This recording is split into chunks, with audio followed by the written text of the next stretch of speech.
Okay guys, so now we are going to learn about Booleans in Java. So let's just create a new project for this as we've done every single other time in this series. We'll call this Boolean, leave all the defaults and press create. If any of this is new to you, please watch the previous tutorials in this series. As we can see, we get our class here. Let's just get rid of what we have in here and create a little bit of space. Now, a Boolean can be true or false. It's sort of a type of data that we can store, and it's very simple. It's either on or off, true or false, however you'd like to represent that.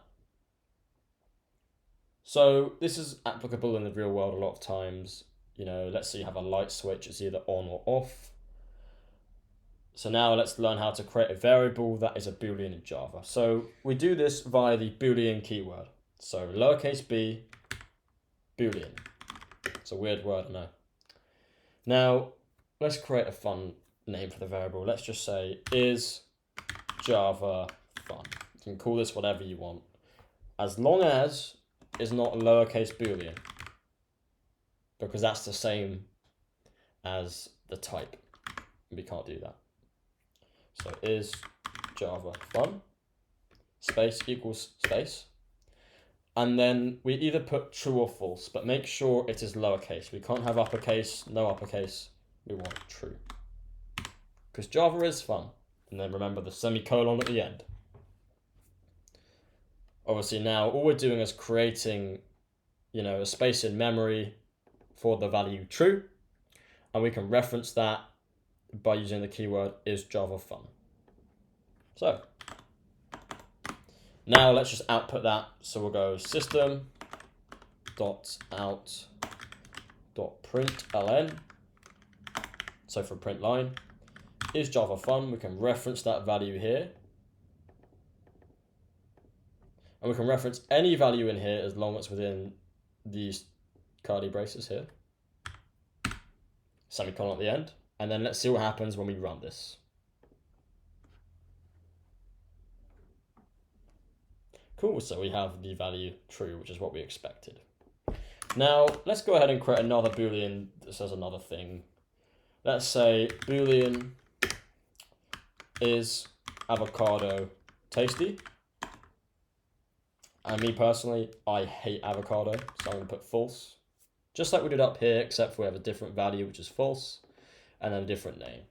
These are the only two values that you can represent in a Boolean variable.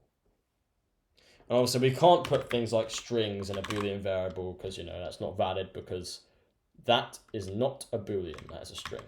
So these two need to be matching with the correct values that it accepts. So now after this, let's output system.out.println or sout and then enter. Is avocado tasty?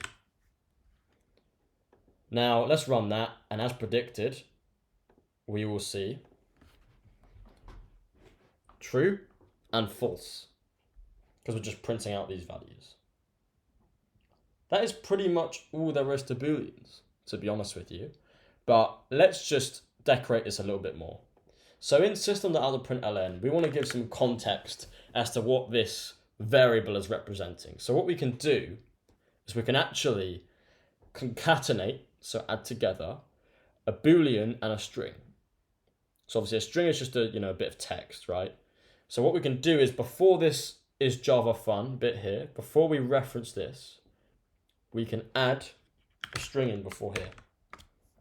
So we can be like, is Java really fun? Question mark. And then we can go plus, is Java fun? Then we will then print out this, and then whatever the value of this is, which is going to be true. So let's see what happens when we run that. Now we get this, is Java really fun? But we really want a space between here. Because we've concatenated a string and this here, it's just going to sort of shove them all together. It doesn't, put a space in between. So in this string, we want to put a space here, just to separate the two. And then rerun this. And then as you can see, we have a question here and an answer here, which is cool. Now, I'm going to do a similar thing for the avocados as well. So we can copy this, or we can paste it in the line below. And then we can say anything we want. Are avocados tasty? And if you do disagree with me on that, please do comment below, because I don't think they're tasty. I still eat them, you know, don't like them, but they are not tasty. They're very nutritious though. Anyways, so let's run that. And we get the answers to these two questions. So this is how we can use Booleans in Java. You know, we can store them. Now after this, we are going to look at doubles, longs, and floats. So that is another type of data that we can store. So yeah, see you there.